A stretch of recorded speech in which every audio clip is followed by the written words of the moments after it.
Friends नमस्कार, एक बार फिर से आपका हमारे यूट्यूब चैनल में स्वागत करते हैं। डियर स्टूडेंट, आज इस वीडियो में हम बात करने वाले हैं एनसीईआरटी एक्सरसाइज की। ठीक है ना, बहुत दिनों से आपका मैसेज आ रहा था सर एनसीईआरटी एक्सरसाइज करा दीजिए, एनसीईआरटी एक्सरसाइज करा दीजिए। तो चलिए स्टार्ट करते हैं आज एनसीईआरटी एक्सरसाइज फिजिक्स के क्लास 12 का। ठीक है, चैप्टर फर्स्ट लेंगे हम। सबसे पहले फर्स्ट चैप्टर के एनसीईआरटी क्वेश्चंस करेंगे कि वैद्युत आवेश व वैद्युत क्षेत्र। पहला चैप्टर है वैद्युत आवेश और वैद्युत क्षेत्र पढ़ा दिया है मैंने। ठीक है ना, अगर आपने नहीं देखा है चैनल पे वीडियोस तो लिंक डिस्क्रिप्शन में, वहां से जाके सारे वीडियोस आप देख सकते हैं। तो चलिए देखिए, पहला क्वेश्चन आपको स्क्रीन पे दिख रहा होगा। वायु में एक दूसरे से 30 सेंटीमीटर दूरी पर रखे दो छोटे आवेशित गोलों पर क्रमशः 2 × 10⁻⁷ कूलम तथा 3 × 10⁻⁷ कूलम आवेश है, इनके बीच कितना बल लगेगा।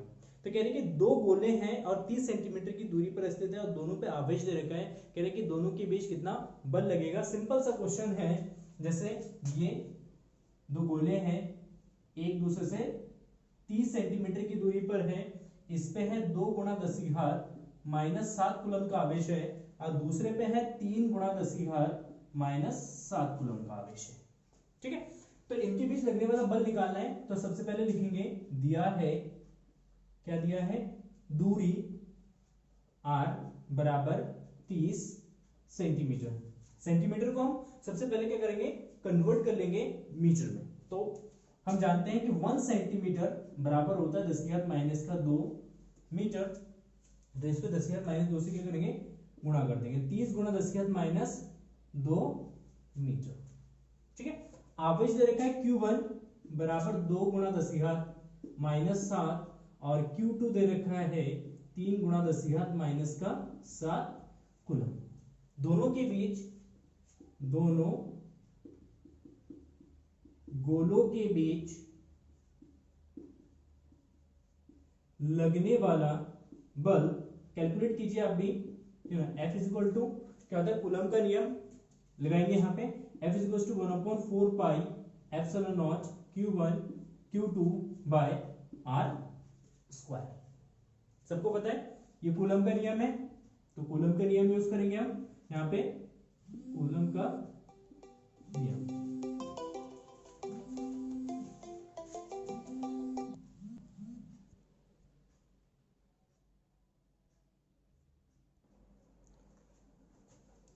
Sorry for disturbance. ठीक है ना, यहाँ पे सिंपल क्या करेंगे, कूलम का नियम यूज करेंगे और वैल्यू सब्स्टिट्यूट करेंगे। तो F इज इक्वल टू, इसका वैल्यू होगा 9 × 10⁻9 गुणा Q1 Q2। Q1 का वैल्यू है 2 × 10⁻⁷, Q2 का वैल्यू है 3 × 10⁻⁷ divided by R square. R कितना, 30 इंटू 10⁻²। R का वैल्यू रखते हैं 30 × 10⁻2 का स्क्वायर। अब जस्ट हमें क्या करना है, यहाँ पे इसको सिंपलीफाई करना है। तो 9 × 3 × 6 गुणा 10⁻9, देखिए -7 और ये -7 डिवाइडेड बाय 30। 3 का स्क्वायर कितना जाएगा, 9 0 है 30 तो कितना जाएगा 900 गुणा 10⁻⁻4। 2 का स्क्वायर कितना जाएगा 4। क्लियर है, 9 से इसको डिवाइड कर देंगे तो ये 100 आ जाएगा, जिसको हम लिख सकते हैं 10⁻2। 100 को क्या लिख सकते हैं, 100 बराबर 10⁻2 लिख सकते हैं हम। ठीक है, तो ये आ जाएगा 6 गुणा 10⁻9 -7 7 और 7 कितना जाएगा 14। 14 में से 9 घटा देंगे तो बचेगा -5 बटे, ये आ जाएगा 10⁻4 और 100 को 10⁻2 लिखेंगे तो +2, तो बराबर हो जाएगा 6 गुणा 10⁻5 और यहाँ पे बचेगा, देखिए -4 +2, तो -2 बचेगा, भाग ऊपर जाएगा तो किस में जाएगा, प्लस में, तो +2। ठीक है ना, तो बराबर हो जाएगा 6 गुणा 10⁻³ न्यूटन। ठीक है, तो इन दोनों के बीच, इन दोनों गोलों के बीच जो लगने वाला बल होगा वो कितना होगा, 6 गुणा 10⁻³ न्यूटन। क्लियर है, कैसा बल होगा, आकर्षण का होगा या प्रतिकर्षण का होगा। देखिए दोनों गोलों पे कैसा आवेश है, इस पे भी प्लस आवेश है, इस पे भी प्लस आवेश है, और प्लस पे कैसा बल लगता है, प्रतिकर्षण का। तो बल जो है यहाँ पे वो जो हमारा प्रतिकर्षण का। Clear, that's simple. देखिए चलिए नेक्स्ट क्वेश्चन देखिए अपने स्क्रीन पे, नोट कर लीजिए इसको।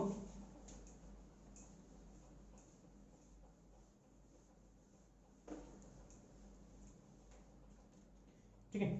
क्वेश्चन नंबर सेकेंड,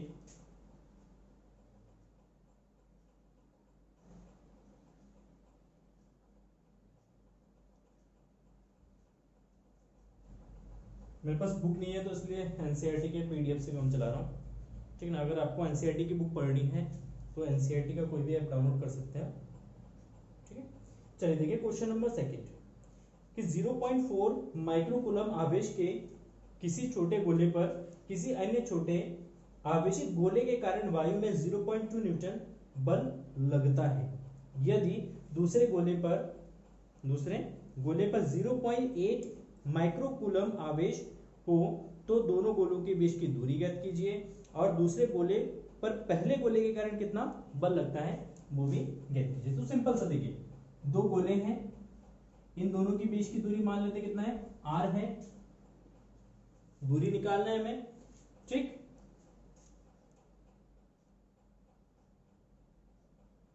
और इस पे आवेश दे रखा है, एक पे दे रखा है 0.4 माइक्रोकूलम का आवेश दे रखा है और दूसरे पे दे रखा है 0.8 माइक्रोकूलम का आवेश दे रखा है। कह रहे हैं कि पहले के कारण दूसरे पे जो बल लगता है वो 2 न्यूटन, सॉरी कितना 0.2 न्यूटन का 0.2 न्यूटन का फोर्स लगता है। तो इनके बीच की दूरी ज्ञात कीजिए। तो सिंपल सी बात है, इनकी दूरी निकालने के लिए हम कूलम का नियम यूज करेंगे। सबसे पहले जो जो चीज दिया है वो लिख लेते हैं। तो दिया है पहला बल F बराबर 0.2 न्यूटन, एक गोले पर आवेश Q1 बराबर 0.4 माइक्रोकूलम, ठीक है। तो माइक्रो को कन्वर्ट कर लेंगे किसमें, कूलम में। तो 0.4 इंटू 10⁻⁻⁶ कूलम। Q2 बराबर है 0.8 माइक्रोकूलम, इसको भी माइक्रो कूलम में कन्वर्ट कर लेंगे तो 10⁻⁻⁶ कूलम, ठीक है। हमें निकालना है दूरी, फर्स्ट कंडीशन में हमें निकालना है दूरी। कैसे निकालेंगे, तो सिंपल सा, फोर्स दे रखा है, आवेश दे रखा है, हमें दूरी निकालना है तो कूलम का नियम यूज करेंगे। कूलम का नियम, ठीक है। कूलम के नियम क्या कहता है कि F is equal to 1/4 pi epsilon naught Q1 Q2 by R का स्क्वायर। तो देखिए सिंपल से यहाँ पे वैल्यू सब्स्टिट्यूट कर देते हैं। F का वैल्यू है 0.2, तो 0.2 रख देते इसकी जगह। 1/4 का एप्सिलॉन का वैल्यू में पता है 9 गुणा 10⁹9, ठीक है। Q1 का वैल्यू हमें पता है 0.4 इंटू 10⁻⁻⁶।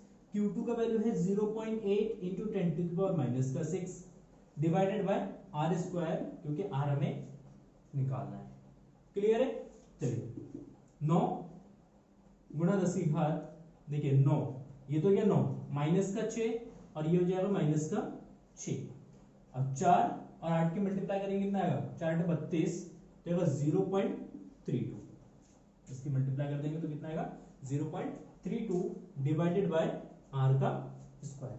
देखिए ये 0.2 है, R का इधर मल्टीप्लाई कर देंगे, इधर मल्टीप्लाई क्योंकि डिवाइड में है, मल्टीप्लाई हो जाएगा तो 0.2 इसके डिवाइड में चला जाएगा, ठीक है। तो देखिए R स्क्वायर बराबर हमें मिलेगा 9 गुणा 10⁻9 माइनस का 6 माइनस का 6, तो 6 और 6 कितना जाएगा 12, 12 में से 9 घटेगा तो माइनस का 3 गुणा 0.32 डिवाइडेड बाय 0.2।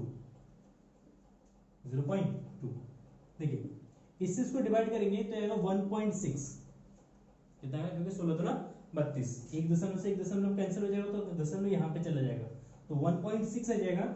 और ये जाएगा 9 गुणा 1.6 इंटू 10⁻³ और R का स्क्वायर, यहाँ पे जस्ट R बराबर हो जाएगा रूट ऑफ, क्या जाएगा रूट ऑफ, क्योंकि स्क्वायर है बराबर कितना जाएगा, रूट में कन्वर्ट हो जाएगा 9 गुणा 16 गुणा 10⁻⁻⁴। देखिए हुआ क्या, ये जो दशमलव है इस दशमलव को उठा के यहाँ पे ले आते हैं, ठीक है। तो एक स्थान बाद ले जाएंगे। तो जब भी आप क्या करते हैं, जैसे किसी भी संख्या में जैसे 1.6 इंटू 10⁻⁻³ है, दशमलव को अगर इधर ले जाएंगे तो पावर क्या होता है, माइनस होता है, तो 10⁻³ माइनस का 1। अगर इस तरीके के कोई भी नंबर्स होता है 10⁻⁻⁴, अगर दशमलव आगे ले जाते हैं, दशमलव अगर पीछे जाता है तो पावर क्या होता है माइनस होता है, जितने स्थान बाद ले जाएंगे पावर उतना माइनस हो जाएगा। दशमलव को अगर आगे ले आते हैं तो पावर क्या होता है, प्लस होता है, जितना स्थान आगे लाएंगे पावर उतना ऐड हो जाएगा। तो इसको अगर पावर दशमलव को अगर यहाँ पे लाएंगे 2 के बाद तो 2.55 इंटू 10 टू पावर -4 प्लस का, क्योंकि एक स्थान पहले लाएंगे तो पावर क्या हो जाएगा, 1 ऐड हो जाएगा, ठीक है ना। इसलिए दशमलव को अगर पीछे लाएंगे तो पावर क्या हो जाएगा, 1 माइनस हो जाएगा। तो यहाँ पे माइनस कर दे, माइनस का 4 हो जाएगा। क्लियर है, आई होप समझ में आया होगा, ठीक है। अब 9 का स्क्वायर रूट कितना था, 3, 16 का स्क्वायर रूट कितना था, 4, और 10 के घात -4 का स्क्वायर रूट हो जाएगा 10 के घात -2, ठीक है। अच्छा, इसका मल्टीप्लाई करेंगे, 4 तिया 12 गुणा 10 के घात -2, इतना मीटर, ठीक है ना। मीटर को कन्वर्ट कर लेंगे सेंटीमीटर में, तो जाएगा 12 सेंटीमीटर। तो हमारा आर इक्वल टू कितना जाएगा, 12 सेंटीमीटर। क्लियर है। अब सेकंड कंडीशन में क्वेश्चन हमसे पूछा है कि दूसरे गोले पर पहले गोले के कारण कितना बल लगेगा, ठीक है ना। कह रही कि अगर इसके कारण, ये अगर पहला गोला है, ये अगर दूसरा गोला है, तो कह रही कि पहले गोले के कारण दूसरे गोले पर कितना बल लगेगा, कितना बल लगेगा। हमें पता है कि इन दोनों के बीच लगने वाला बल क्या होता है, बराबर होता है परिमाण में बराबर और दिशा में विपरीत। तो अगर इसमें फोर्स इस डायरेक्शन में लग रहा है तो इसमें फोर्स इस डायरेक्शन में लगेगा, कितना लगेगा, 0.2 न्यूटन। तो इसका सेकंड पार्ट का जो आंसर हो जाएगा, दूसरे गोले के कारण पहले गोले पर लगने वाला, सॉरी क्या है कि दूसरे गोले पर पहले गोले के कारण बल F21 इज इक्वल टू कितना जाए, माइनस का 0.2 न्यूटन। माइनस साइन क्या इंडिकेट कर रहे हैं यहाँ पे, विपरीत दिशा को, ठीक है। लिख देता हूं मैं यहाँ पे नेगेटिव चिन्ह, विपरीत दिशा को प्रदर्शित कर रहा है, ठीक है। क्लियर, नोट कर लीजिए इसको। देखिए क्वेश्चन नंबर थर्ड कह रहे हैं कि जांच द्वारा सुनिश्चित कीजिए कि k e square divided by G m e m p विमाहीन है। भौतिक नियतांकों की सारणी देखकर इस अनुपात का मान ज्ञात कीजिए। यह अनुपात क्या बताता है। क्वेश्चन हमने पढ़ लिया, क्वेश्चन हमने नोट कर लिया। तो हमें बताना है कि ये जो क्वांटिटी है एक विमाहीन राशि है, मतलब इसकी कोई बीमा नहीं होती है। तो इसको दो तरीके से हम प्रूव कर सकते हैं। पहला तरीका होगा कि डायरेक्टली अगर हम फोर्स का कॉन्सेप्ट यूज करें तो उससे भी प्रूव कर सकते हैं, जैसे कंडीशन फर्स्ट या मेथड फर्स्ट मेथड ये होगा कि फोर्स वैद्युत बल, Fe का मतलब वैद्युत बल होता है K Q1 Q2 by R square. तो यहां पे Me का मतलब मास ऑफ इलेक्ट्रॉन और यहां पे Mp का मतलब है mass of proton, mass of proton. और मास इलेक्ट्रॉन पे कितना आवेश होता है, E, प्रोटॉन पे कितना आवेश होता है, E होता है। फिर K E square by R square, क्योंकि Q1 बराबर Q2 बराबर क्या है, E है, बराबर होते हैं लेकिन दोनों पे विपरीत आवेश होता है, एक पे पॉजिटिव होता है दूसरे पे नेगेटिव होता है। चलिए बहुत बढ़िया। गुरुत्वाकर्षण बल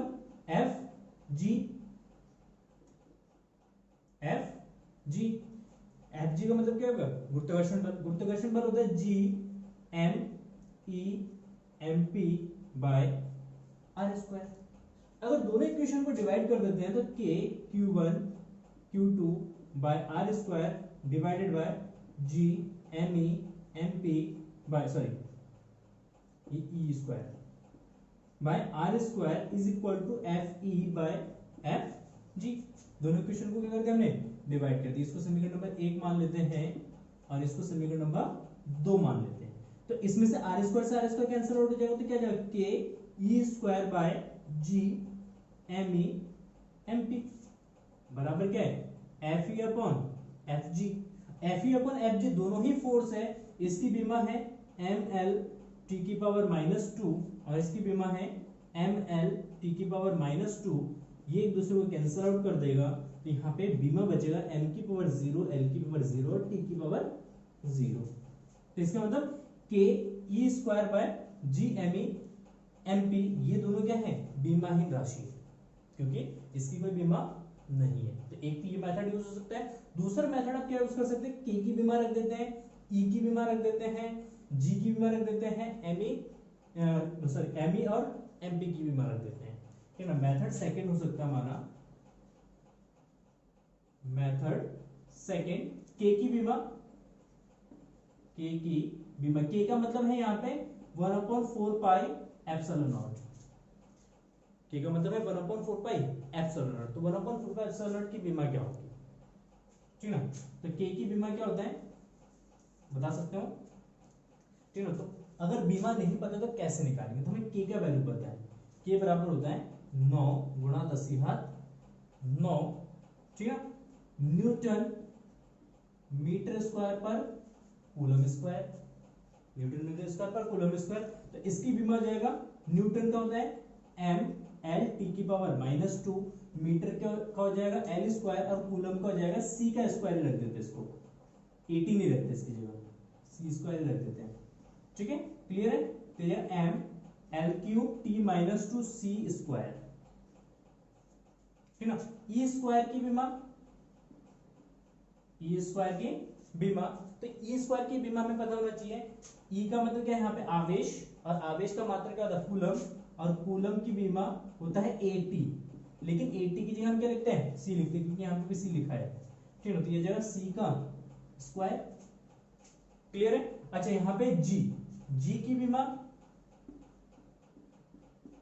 g की बीमा क्या जाएगा, इसकी बीमा हो जाएगा न्यूटन, देखिए g का मात्रक होता है, मात्रक से निकाल दीजिए, न्यूटन मीटर स्क्वायर पर केजी का स्क्वायर, क्योंकि अगर इस वाले इक्वेशन से अगर निकालेंगे g का मात्रक, तो देखिए f को न्यूटन में मेजर करेंगे, इसको मीटर स्क्वायर में मेजर करेंगे, तो इसका से मल्टीप्लाई हो तो newton metre square KG metre square, sorry KG square, KG into KG क्या जाएगा, केजी स्क्वायर, ये इसके डिवाइड में आ जाएगा। तो newton metre square KG square, अगर इसकी बीमा बनाते हैं तो यह m l t -2 t -2 और मीटर का हो जाएगा l स्क्वायर और केजी स्क्वायर का हो जाएगा m की पावर -2, m की पावर -2। अच्छा इसकी मल्टीप्लाई कर देंगे तो यह m की पावर -1 l क्यूब t की पावर कितना जाएगा -2, क्लियर है। तो के ई बीमा निकालना है, के चलिए सही, बहुत बढ़िया। अब आते हैं यहाँ पे k e square by G m e m p की बीमा, देखिए के की बीमा हो गया m l cube t -2 c का सॉरी यहाँ पे c की पावर -2 हो जाएगा, c की पावर -2 इंटू c का स्क्वायर डिवाइडेड बाय g की बीमा हो गया m की पावर -1 l की पावर 3 t की पावर -2 और me और mp, इन दोनों की बीमा जाएगा m का स्क्वायर, क्या जाएगा m का स्क्वायर। तो देखेंगे तो l स्क्वायर, l क्यूब से l क्यूब कैंसिल हो जाएगा, t स्क्वायर से सॉरी t की पावर -2 से t की पावर -2 कैंसिल हो जाएगा, और c की पावर -2 c की पावर 2 प्लस माइनस ये कैंसिल आउट हो जाएगा, बचेगा कितना, ऊपर m नीचे m की पावर -1 और m की पावर 2, घातों को जोड़ देंगे तो बचेगा m, इससे कैंसिल आउट हो जाएगा, तो बचे m की पावर 0 l की पावर 0 और t की पावर 0। तो इस तरीके से हम प्रूव कर सकते हैं कि k e square bye g m e m p की बीमा जो है वो 0 है, मतलब ये बीमाहीन राशि है। बीमाहीन राशि होने का मतलब ये है कि ये फोर्स का अनुपात है। अब इसका मान भी निकालना है, इसका कितना मान है वो निकालना है, ठीक है। तो इसका वैल्यू देखते हैं कितना आता है, देखिए तो उसका वैल्यू निकालने के लिए k की वैल्यू में पता है 9 गुणा 10⁹9 न्यूटन मीटर स्क्वायर पर कूलम स्क्वायर, ई आवेश होता है इलेक्ट्रॉन या प्रोटॉन पे, ये होता है 1.6 इंटू 10⁻16 कूलम। ठीक है, जी का जो वैल्यू होता है वो होता है 1.67 इंटू 11 न्यूटन मीटर स्क्वायर पर केजी का स्क्वायर। एम ई इलेक्ट्रॉन का द्रव्यमान है, इलेक्ट्रॉन का द्रव्यमान होता है 9.1 गुणा 10⁻31 और एम पी इसका द्रव्यमान होता है 1.67 इंटू 10⁻27 केजी। ठीक है ना, इन दोनों की ये होगी, सॉरी इसका वैल्यू होता है 6.67। ठीक है, अब इनकी वैल्यू रख के हम क्या करते हैं, इसको सॉल्व कर लेते हैं। तो देखिए k e square by G m e m p बराबर क्या जाएगा 9 गुणा 10⁻, 9 गुणा 1.6 गुणा 10⁻- का 19 का स्क्वायर, क्योंकि ई का स्क्वायर है, डिवाइडेड बाय जी। जी का वैल्यू है 6.67 इंटू 10⁻11 इंटू एम ई, ये है 9.1 गुणा 10⁻31 गुणा, ठीक है, एमपी है 1.67 इंटू 10⁻27 केजी। अब इसको सॉल्व करना है, देखिए 9 से इसको डिवाइड कर देते हैं, अप्रोक्सीमेटली आंसर निकालते हैं। ठीक है, इससे इसको डिवाइड कर देते हैं, बचेगा कितना हमारे पास, देखिए 1.6 16 का इसका कितना 256 तो 2.56 और ये गुणा 10⁻9 और 19 का स्क्वायर, तो 19 दोनों कितना जाएगा 38 माइनस का 38। ठीक है, डिवाइडेड बाय 6.67 इंटू 1.67, इससे तो इसको काट दिया, 1.01 समथिंग आएगा, वो 1 ही है मान लेते हैं उसको। ठीक है, 1.67 बचेगा इंटू 10 की घात माइनस के 31, सॉरी माइनस से कह रहा है माइनस का 31 और माइनस का 27। ठीक है, देखिए अब 2.57 divided by 6.67 into 1.67 into 10 to की पावर, देखिए माइनस का 38 में से 9 घटा देंगे तो बचेगा माइनस का 29, क्योंकि 29 और 9 कितना जाएगा 38। अच्छा 27, 31 और 11 31 और 27 इनको जोड़ देते हैं, 9 3 और 2 5 5 और 1 6 69, माइनस का ऊपर जाएगा तो क्या जाएगा प्लस का 69। ठीक है, 2.56 डिवाइडेड बाय 6.67 इंटू 10 टू की पावर कितना जाएगा 1.67 इंटू 10 टू की पावर, देखिए 69 में से 29 को अगर माइनस करेंगे तो यह जाएगा आपका 40। तो इसको अप्रोक्सीमेटली में अगर लिखते हैं 10 टू की पावर के 4 10 की घातों में, तो लिखेंगे 10 की घात 40, क्योंकि इसको डिवाइड करेंगे तो अप्रोक्स 0.0 समथिंग आएगा, उसको नेगलेक्ट कर लेते हैं, पावर के टर्म्स में लिखेंगे तो 10 की घात 40 आएगा। कितना आएगा 10 की घात 40। तो इसका मतलब कि ये जो बल है, या इसको सॉल्व कर लेंगे ना तो ये आएगा आपका, इसको अगर सॉल्व करें मल्टीप्लाई कर देना 22.87 इंटू 10 टू की पावर 40, तो इसको लिखेंगे 2.28 इंटू 10 टू की पावर 39। ठीक है, तो ये किस चीज को रिप्रेजेंट करता है, ये रिप्रेजेंट करता है कि एक इलेक्ट्रॉन और एक प्रोटॉन के बीच में जो वैद्युत बल है Fe, वो Fg से, मतलब उसके बीच जो गुरुत्वाकर्षण बल लगेगा उस गुरुत्वाकर्षण बल से इतना गुना ज्यादा है। आई बात समझे? कहने का मतलब है कि अगर एक इलेक्ट्रॉन और एक प्रोटॉन को कुछ डिस्टेंस पर रखे, कुछ दूरी पे रखे, तो इनके बीच में एक तो वैद्युत बल काम करेगा, क्योंकि इस पे नेगेटिव चार्ज है और इस पे पॉजिटिव चार्ज है, वैद्युत बल लगेगा Fe। ठीक ना, इन दोनों के बीच में एक गुरुत्वाकर्षण बल लगेगा, क्योंकि इन दोनों का अपना द्रव्यमान है, तो द्रव्यमान की वजह से गुरुत्वाकर्षण बल भी लगेगा। तो यहाँ पे जो वैद्युत बल होगा वो वैद्युत बल गुरुत्वाकर्षण बल के कंपैरिजन में इतना गुना ज्यादा होगा, मतलब 10 टू की पावर 39, मतलब 39 का मतलब समझ रहे हैं कितना ज्यादा, बहुत ज्यादा होगा। ठीक है, तो इसलिए यहाँ पे हम गुरुत्वाकर्षण बल को क्या कर देते हैं, नेग्लेक्ट कर देते हैं। आप सोच रहे हैं कि ये कैसे आया होगा, ठीक है ना, तो हमने अभी इससे पहले ड्राइव किया था कि Fe upon Fg is equal to k e square by G m e m p, derive किया था नहीं किया था, तो इसका वैल्यू इतना हो गया, ठीक है। तो F E is equal to F G का तो मल्टीप्लाई जाएगा, F G into 2.28 into 10⁻30। Clear है? तो ये हो गया हमारा क्वेश्चन नंबर 3। कोई डाउट है कमेंट सेक्शन में पूछ देना, बता दूंगा, ठीक है। नोट कर लीजिए इसको। देखिए नेक्स्ट क्वेश्चन, क्वेश्चन नंबर 4।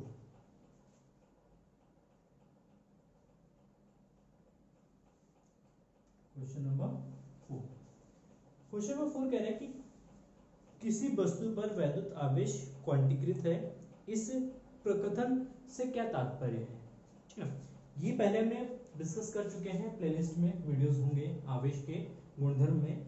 क्वांटीकृत क्या होता है? क्वांटीकृत का मतलब है कि कोई भी अगर एक आवेशित वस्तु है, जैसे ये कोई आवेशित वस्तु है और इस पे कुछ मात्रा में आवेश है, जैसे मान लेते हैं इस पे Q आवेश है, ठीक है। तो ये जो Q आवेश होगा ये क्वांटम प्रकृति को फॉलो करेगा, ये क्वांटम नेचर को वो फॉलो करेगा। इसका मतलब है कि आवेश जो है हमेशा जो इसका मूल आवेश होता है, मूल आवेश का मतलब जितना आवेश इलेक्ट्रॉन पे उपस्थित होता है, तो मूल आवेश का हमेशा क्या होता है? पूर्ण गुणज होता है। मतलब इस वस्तु पे अगर इलेक्ट्रॉनों की अधिकता है या इलेक्ट्रॉनों की कमी है तो वो हमेशा पूर्ण गुणज के रूप में होगा। इसका मतलब ये नहीं है कि इसमें कभी भी 1/2 इलेक्ट्रॉन कम हो सकते हैं या 1/2 इलेक्ट्रॉन अधिक हो सकते हैं, या कभी ऐसा नहीं हो सकता कि 0.23 इलेक्ट्रॉन जो है इसमें कम हो सकता है या ज्यादा हो सकता है। मतलब फ्रैक्शन में या डेसिमल में कभी भी ये नंबर एग्जिस्ट नहीं करेगा, क्योंकि कभी भी एक वस्तु से दूसरी वस्तु में आधा इलेक्ट्रॉन काट के हम ट्रांसफर नहीं कर सकते। कभी एक वस्तु से दूसरी वस्तु में 0.23 इलेक्ट्रॉन ट्रांसफर नहीं कर सकती। इसलिए आवेश हमेशा क्वांटम प्रकृति को फॉलो करता है। ये हम कह सकते हैं डिस्क्रीट फॉर्म में होता है। आवेश हमेशा क्या होता है? डिस्क्रीट फॉर्म में होती है, ये कभी भी कंटीन्यूअस फॉर्म में नहीं होता है, ठीक है। तो ये है नेक्स्ट, स्थूल अथवा बड़े पैमाने पर वैद्युत आवेशों से व्यवहार करते समय हम वैद्युत आवेश के क्वांटीकरण की उपेक्षा कैसे करते हैं, ठीक है ना।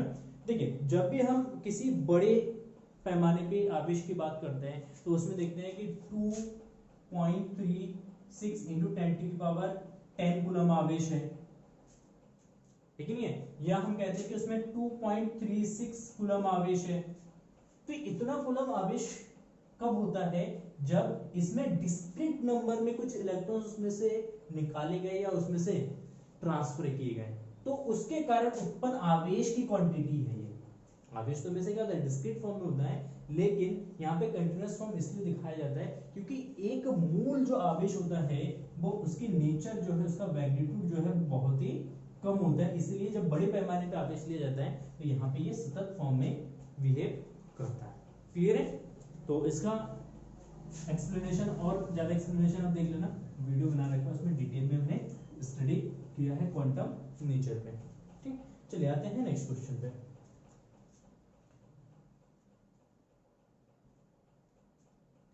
देखिए नेक्स्ट है क्वेश्चन नंबर 5। जब कांच की छड़ को रेशम के टुकड़े से रगड़ते हैं तो दोनों पर आवेश आ जाता है। इसी प्रकार की परिघटना का वस्तुओं के अन्य युग्मों में भी परीक्षण किया जाता है। स्पष्ट कीजिए कि यह परीक्षण आवेश संरक्षण नियम से किस प्रकार सामंजस्य रखता है। देखिए कह रहे कि जब एक कांच की छड़ को किसी एक रेशम की चीजों के साथ क्या करा जाता है? रगड़ा जाता है। ये कांच की छड़ है, मान लेते ये रेशम की छड़, रेशम की कोई वस्तु है, जब इनके बीच में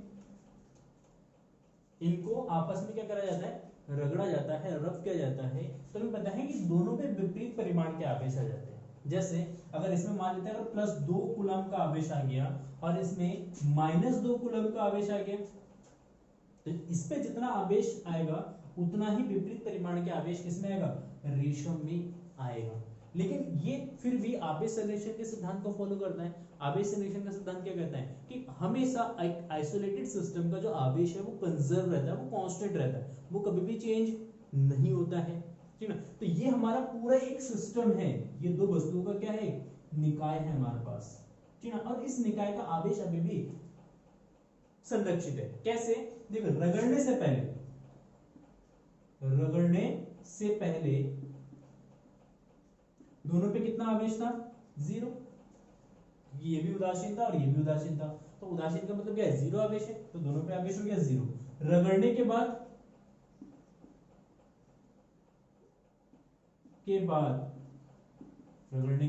बाद इस पे कितना आवेश है, प्लस का 2 माइक्रोकूलम, इस पे कितना आवेश है, माइनस का 2 माइक्रोकूलम, टोटल आवेश कितना है, 0।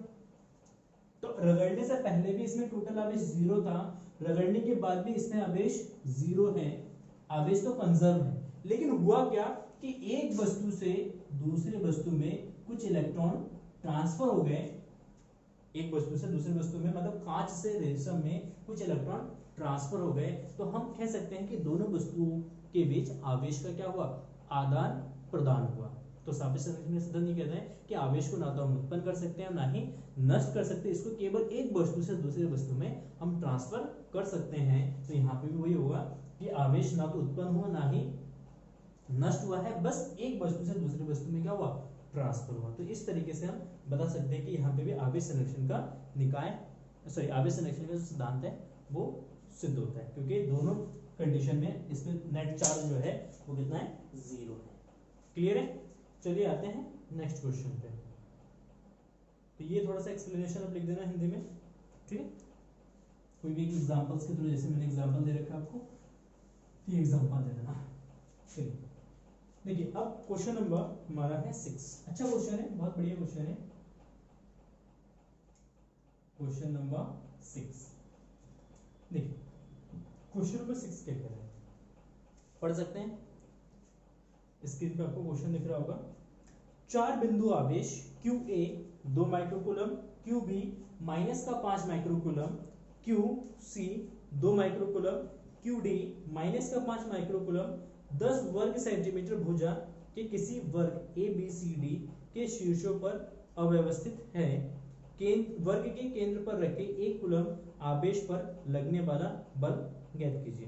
कह रहे कि 1 कूलम का आवेश रखा है, उस पर कितना बल लगेगा वो बताना है। अच्छा क्वेश्चन है, बढ़िया क्वेश्चन है। तो देखिए सिंपली एक हमारे पास क्या दे रखा है, वर्ग दे रखा है, ये एक वर्ग है, तो ये A, ये हो गया B, ये हो गया C और ये हो गया D। इस पे आवेश है QA 2 माइक्रोकूलम, B पे आवेश है हमारा माइनस का 5 माइक्रोकूलम, 5 माइक्रोकूलम। अच्छा, C पे हमारा आवेश है 2 माइक्रोकूलम और D पे भी आवेश है माइनस का 5 माइक्रोकूलम। कह रहे कि इसके केंद्र पर, मतलब दोनों विकर्णों को अगर मिला देंगे, विकर्ण जहां प्रतिष्ठित करेगा ये इसका केंद्र हो जाएगा, तो इसके केंद्र पर 1 माइक्रोकूलम का एक आवेश है, 1 माइक्रोकूलम का एक आवेश है, तो इस पे कितना बल लगेगा वो बताना है। देखिए सिंपल सा क्वेश्चन है यहाँ पे। अच्छा इसमें भुजा दे रखा है आपका 10 सेंटीमीटर भुजा दे रखा है, भुजा दे रखा हमारा 10 सेंटीमीटर। देखिए सिंपल सा सिमेट्रिकली अगर आप समझेंगे, सिमेट्रिकली मैं डायरेक्टली प्रूव करा सकता हूं कि ये यहाँ पे जो नेट फोर्स लगेगा 1 माइक्रोकूलम पर वो 0 लगेगा। देखिए होगा क्या, माइनस का 5 माइक्रोकूलम, ये माइनस का 5 माइक्रोकूलम, ये प्लस का है, इन दोनों के बीच में अट्रैक्शन फोर्स लगेगा, फोर्स किस डायरेक्शन में लगेगा, इस डायरेक्शन में लगेगा FB, ठीक है। 1 माइक्रोकूलम और माइनस का 5 माइक्रोकूलम, इनमें जो फोर्स लगेगा वो इस डायरेक्शन में लगेगा FD, ठीक है। अच्छा 2 माइक्रोकूलम के कारण इस पे जो आवेश लगेगा वो प्रतिकर्षण का बल लगेगा, प्रतिकर्षित करेगा तो इधर धकेलेगा इसको, तो इस डायरेक्शन में लगेगा FA फोर्स, ठीक है। और C, देखिए C पे भी 2 माइक्रोकूलम का आवेश है, इसके कारण भी इस पे जो फोर्स लगेगा वो इस डायरेक्शन में लगेगा और ये जगह FC। अब यहाँ पे आप ऑब्जर्व करना, देखिए इन दोनों चार्ज का परिमाण बराबर है, इन दोनों चार्ज का परिमाण बराबर है, विकर्ण का आधी दूरी पर है ये केंद्र, यहां से यहां तक दूरी कितना हो जाएगा, विकर्ण का आधा हो जाएगा। अगर मान लेते तो ये R है तो ये भी R हो जाएगा, ये भी R हो जाएगा और ये भी R हो जाएगा, तो डिस्टेंस तो सबका सेम है। तो अगर हम ऑब्जर्व करें तो एफ बी और एफ डी आपस में बराबर हैं, एफ बी बराबर एफ डी, मैग्नीट्यूड में बराबर है, दिशा में विपरीत है। ऐसे एफ सी और एफ ए आपस में बराबर हैं और आपस में बराबर है मैग्नीट्यूड में और दिशा में विपरीत है। तो ये इसको कैंसिल आउट करेगा, ये इसको कैंसिल आउट करेगा। जब ये एक दूसरे को कैंसिल आउट करेगा तो नेट फोर्स कितना बचेगा, 0 बचेगा। वही दिखाते हैं, देखिए देखिए एफ ए मतलब क्यू ए व ये क्यू ए हो गया, यहीं पे लिख देता हूँ हाँ इसको, ये क्यू बी हो गया, ये क्यू सी हो गया और ये क्यू डी हो गया। क्यू ए व 1 माइक्रोकूलम के आवेश के बीच बल, कितना बल लगेगा, F A is equal to, F is equal to 1/4 में के यूज करता हूं, क्या यूज करता हूं, K Q A into 1 microcoulomb divided by are square. क्या डायरेक्शन क्या होगा, सेंटर ओ, तो ए से ओ की ओर, ए से ओ की ओर, ठीक है ना। अच्छा एफ क्यू बी व 1 माइक्रोकूलम के आवेश के बीच बल कितना होगा। अच्छा यहां पे वैल्यू रख देते हैं, ठीक है, क्या रख देते हैं, वैल्यू रख देते हैं सिंपली सबसे पहले। तो के तो ऐसे रख देते हैं, कोई जरूरत नहीं है के की वैल्यू रखने। क्यू ए का वैल्यू है 2 माइक्रोकूलम, तो 2 microcoulomb into 1 microcoulomb divided by are square, तो एक कम कितना जाएगा 2, 2k by are square into microcoulomb को कूलम में कन्वर्ट कर लेना या माइक्रोकूलम को किस में कन्वर्ट कर लेना, कूलम में। तो 1 microcoulomb is equal to 10⁻⁻6 coulomb होता है। तो माइक्रोकूलम इंटू माइक्रो 10 की घात -6, तो 10 की घात -6 कितना है, 10 की घात -12 न्यूटन। ऐसे एफ क्यू बी व 1 माइक्रोकूलम के आवेश के बीच बल कितना होगा, वो देख लेते हैं। F B is equal to k q B into 1 microcoulomb by are square, distance तो सबका सेम है। तो देखिए के क्यू बी का वैल्यू -5, तो -5 माइक्रोकूलम, ठीक है, माइनस नहीं रखेंगे यहाँ पे क्योंकि फोर्स जो है वेक्टर क्वांटिटी, और वेक्टर क्वांटिटी में कभी वैल्यू नेगेटिव में नहीं रखा जाता है। तो 5 microcoulomb into 1 microcoulomb by are का स्क्वायर, डेट इज इक्वल होगा 5 एकम 5, तो 5k by are square, 5k by are square, micro into micro, फिर 10 की घात -12 न्यूटन। डायरेक्शन क्या होगा, ओ से बी की ओर, ओ से बी की ओर, ठीक है। अच्छा ऐसे QC व 1 माइक्रोकूलम के आवेश के बीच बल, कितना बल लगेगा देखते हैं। तो यह F C is equal to k q C into 1 microcoulomb by are square, ठीक है। देखिए के क्यूसी का वैल्यू कितना है, 2 microcoulomb into 1 microcoulomb divided by are का स्क्वायर, दिया जाएगा 2 एकम 2, 2k by are square into 10⁻⁻12 Newton.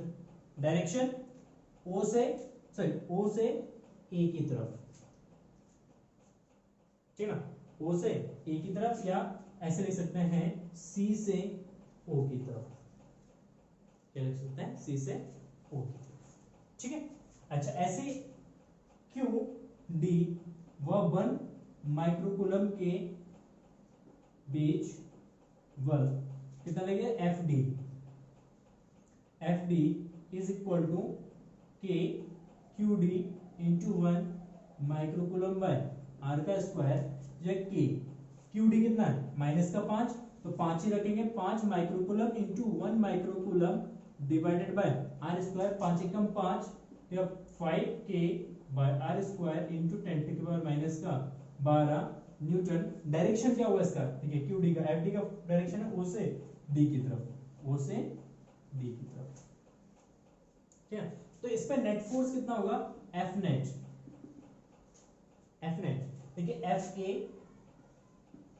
F A minus F इस डायरेक्शन में, एफ इस डायरेक्शन में तो नेगेटिव हो जाएगा, एफ सी, तो इन दोनों का नेट फोर्स हो जाएगा ये F A minus F C. अच्छा इन दोनों का नेट फोर्स कितना हो जाएगा, plus F B minus F D, ठीक है, F B minus F D, क्योंकि ये दोनों भी एक दूसरे के अपोजिट है, तो अपोजिट जब भी होते हैं वेक्टर क्वांटिटी तो उसको क्या कर देते हैं, माइनस कर दें। अब यहाँ पे ऑब्जर्व कीजिए एफ ए, देखिए एफ ए का वैल्यू है 2k by are square into 10 to minus का 12। एफ सी का अगर वैल्यू देखेंगे तो इसका वैल्यू भी यही है 2k by are square into 10 to minus का 12, मतलब एफ ए बराबर है एफ सी, मैग्नीट्यूड में आपस में क्या है, बराबर है, तो ये एक दूसरे को कैंसिल आउट कर देगा, ठीक है। अच्छा एफ बी देखेंगे तो एफ बी का वैल्यू है 5k by are square into 10 to power minus का 12, और एफ डी का वैल्यू देखेंगे तो 5k by are square into 10 to power minus का 12, तो ये दोनों भी आपस में बराबर है, मतलब इसके बराबर हम क्या लिख सकते हैं, एफ बी लिख सकते हैं, तो दोनों आपस में बराबर है, तो इसका सब्ट्रैक्शन कितना होगा, 0, तो ये कैंसिल आउट हो जाएगा, तो इसमें नेट फोर्स कितना जाएगा, 0। क्लियर है। तो इस वर्ग के केंद्र पे जो आवेश रखा होगा तो उस आवेश पे जो बल लगेगा वो कितना लगेगा, 0 लगेगा। तो बाय सिमेट्री भी हम डायरेक्टली बिना न्यूमेरिकल्स करे, बिना सॉल्व करे भी इसका आंसर दे सकते थे। तो आई होप आपको समझ में आया होगा कि किस तरीके से हमें करना है इस क्वेश्चन को। अगर वीडियो पसंद आए तो प्लीज वीडियो को लाइक कर देना, अपने दोस्तों के साथ शेयर जरूर करना, और अभी तक चैनल को सब्सक्राइब नहीं किया तो प्लीज चैनल को सब्सक्राइब करके नोटिफिकेशन बेल को जरूर दबा दीजिएगा। और आपसे रिक्वेस्ट है कि हमने एक और चैनल बनाया है जिसका नाम है फिजिक्स वायरस, तो फिजिक्स वायरस चैनल को जल्दी से जल्दी सब्सक्राइब कर लीजिए, ठीक ना, क्योंकि इस चैनल पे भी आपको बहुत सारे वीडियोस फिजिक्स से रिलेटेड और मैथ से रिलेटेड वीडियोस मिलते रहेंगे। चलिए फिर मिलते हैं नेक्स्ट वीडियो में, तब तक के लिए जय हिंद जय भारत।